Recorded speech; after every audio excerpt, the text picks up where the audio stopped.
তিনিচুকীয়াৰ চহৰৰ এই মাজমজিয়াত সদৌ মৰাণ ছাত্ৰ সন্থাৰ উদ্যোগত আহ্বানত নাগৰিকত্ব সংশোধনী বিধেয়ক 2016 বাতিলৰ দাবীত আজি ইয়াত স্মাৰকপত্ৰ দাখিল কৰিবলৈ অহা ভিন্ন দল সংগঠন অজস্ৰ সংগ্ৰামী অসমপ্ৰেমী ৰাইজ জয় জয়তে আপোনালোক সকলোলৈকে আমাৰ আলফাৰ যুদ্ধবিৰতি গোটৰ কাকপথাৰ শিবিৰৰ তৰফৰ পৰা সংগ্ৰামী অভিনন্দন ও শুভেচ্ছা জ্ঞাপন কৰিছোঁ।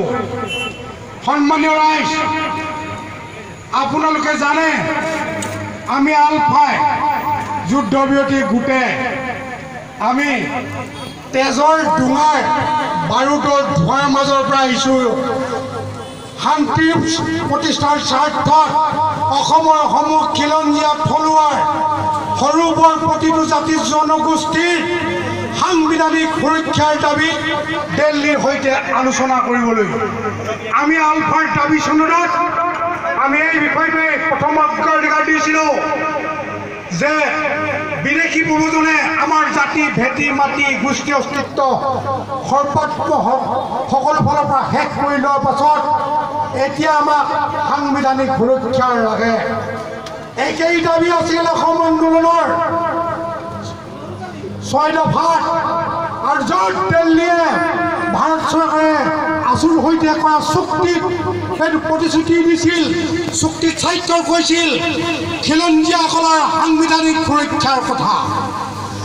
আৰু এইবিলাক চুক্তি স্বাক্ষৰিত হোৱাৰ পাছতো আলফাৰ লগত দাবী চনদৰ সম্পৰ্কত যোৱা 10 বছৰ ধৰি আলোচনা চলি থকাৰ পাছতো আৰু একে সময়তে অসমৰ 14টাকৈ জনগোষ্ঠীয়ে সাংবিধানিক সুৰক্ষা কৱচৰ দাবীৰ লগত যুক্ততা থকাকৈ সংগতি থকাকৈয়ে হওক যি 6 জনগোষ্ঠীকৰণৰ দাবী উত্থাপন কৰিছিল দিল্লীৰ ওচৰত, সেইসকলৰো আলোচনাৰ চলি থকা অৱস্থাতে এই সকলোবোৰক নাকচ কৰি লৈ বিজেপি নেতৃত্বাধীন কেন্দ্ৰীয় চৰকাৰখনে যি অসমীয়া জাতিক ধ্বংস কৰিবৰ কাৰণে যিখন সংশোধনী বিধেয়কৰ জৰিয়তে বাংলাদেশৰ পৰা পাকিস্তানৰ পৰা ধৰ্মীয় নিৰ্যাতনৰ নামত যি বিদেশী আনিবলৈ বিচাৰিছে সেয়া কেৱল আলফাই নহয়,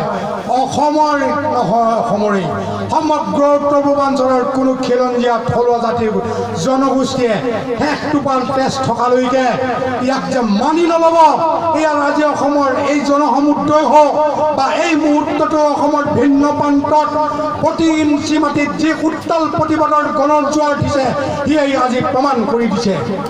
বক্তব্যৰ প্ৰাৰম্ভিক মুহূৰ্ততে কোনো কাব্যিক সুৰ নলগাকৈ কোনো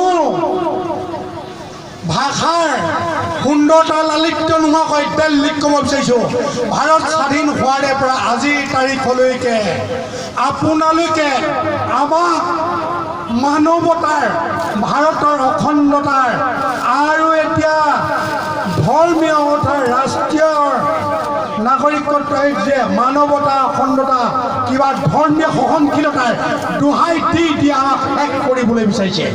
সেই ভাৰত ৰাষ্ট্ৰৰ আমাৰ একেবাৰে বুকুৰ আপোন ত্ৰিপুৰীসকলক আপোনালোকে ইতিমধ্যে শেষ কৰি দিলে। আপোনালোকে আমাক আৰু ৰাষ্ট্ৰৰ অখণ্ডতা মানৱতা ধৰ্মীয় আৰু ধৰ্মীয় সহনশীলতাৰ দোহাই নিদিব। এই মাটি আমাৰ। আমি ক'ব বিচাৰিছোঁ নৰেন্দ্ৰ মোদী অসমখন, আমি ক'ব বিচাৰিছোঁ ৰাজনাথ সিং, আমি ক'ব বিচাৰিছোঁ এইখন বিজেপি নেতা মন্ত্ৰী MLA অসমখন আপোনালোকৰ বাপেৰে সম্পত্তি নহয়। এই মাটি আমাৰ সন্মতি আমাৰ অনুমতি নোহোৱাকৈ আৰু এজনো বিদেশী ইয়াত সংস্থাপন কৰিব নোৱাৰিব।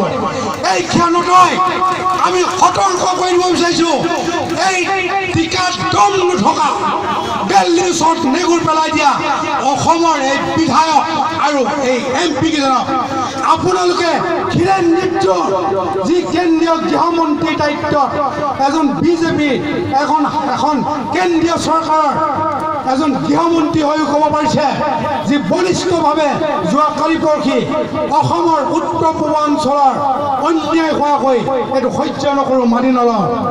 যি মেঘালয় চৰকাৰে ইয়াক পোনপটীয়াভাৱে অৱজ্ঞা কৰি নাকচ কৰিব পাৰিছে, তেনে ক্ষেত্ৰত অসমীয়া বুলি দোহাই ভাঙা, অসমীয়াৰ প্ৰতিনিধি বুলি দেশ জাতিৰ মাটি খোৱা সেই মন্ত্ৰী MLA-সকল কোনোবাই নিজৰ গাড়ীৰ লোভত কেইটামান টকাৰ বিনিময়ত নিজৰ মাতৃক জন্মদা দি নিজৰ ভগ্নীক নিজৰ পত্নীক বিক্ৰী কৰে নেকি? ক'ত আছে ৰাজেন্দ্ৰ? সুধিব বিচাৰিছোঁ আপোনাক, ক'ত আছে বিশ্বৰ ভাৰতৰ আপোনালোকৰ দৰে নেগুৰ পেলাই দিয়া নেতা? দেখক, মই প্ৰত্যাহ্বান জনাইছোঁ হিমন্ত বিশ্ব শৰ্মা, এই পৱন নেওগক, এই অসমৰ ৩২জন খিলঞ্জীয়াক দেখক, আপোনালোকৰ দৰে দিল্লীৰ ওচৰত নেগু পেলাই দিয়া ভাৰতৰ কিংবা বিশ্বৰ ক'ত আছে? নাই নাই, আপোনালোকে দিল্লীক নেগুৰ পেলাই দিয়ে, আপোনালোকৰ ৰাজহাৰ নাই। আপোনালোকক সতৰ্ক কৰি দিব বিচাৰিছোঁ, আপোনালোকে এতিয়াও সময় আছে। দেশ আৰু জাতিয়ে যি আহ্বান জনাইছে, আই মাতৃয়ে যি আহ্বান জনাইছে, দেশে মাতিছে, আই মাতৃয়ে মাতিছে, অগণন অসম সন্তানে চিঞৰিছে। আপোনালোকে কাণ পাতি শুনক আৰু নিজ নিজ মেৰুদণ্ড থিয় কৰক। আৰু লগতে আপোনালোকক শেষবাৰৰ কাৰণে ভাৰত চৰকাৰক, অসম চৰকাৰক জনাব বিচাৰিছোঁ, আজি অসমৰ লাখ লাখ মানুহৰ এই গণ প্ৰতিবাদ হৈছে। এই গণ প্ৰতিবাদত আমিও আলফাৰ ফালৰ পৰাও আমি স্মাৰক পত্ৰ প্ৰেৰণ কৰিবলৈ আহিছোঁ। আমি আজি গণতান্ত্ৰিকভাৱে আহিছোঁ লাখ লাখ কোটি কোটিজন অসম সন্তানৰ লগত। আমি স্পষ্ট কৰিব বিচাৰিছোঁ, পূৰ্বেও আৰু আজিও অকণো লোক তাত ভয় নোহোৱাকৈ যদিহে এই গণপ্ৰতিবাদ, আজি গণপ্ৰতিবাদ, এই গণপ্ৰতিবাদক মূল্য নিদিয়ে, তেতিয়াহ'লে অদূৰ ভৱিষ্যতে অসমৰ প্ৰতি ইঞ্চি মাটিত গণপ্ৰতিবাদে গণপ্ৰতিৰোধ আৰু গণপ্ৰতিৰোধে গণযুদ্ধ হ'ব। আহক, অসমৰ প্ৰতি সন্তান আমি প্ৰত্যেক ইঞ্চি মাটিত প্ৰয়োজনবোধে গণপ্ৰতিৰোধ গণযুদ্ধ দিবলৈ আমি মন মগজু সুদৃঢ় কৰি আহক।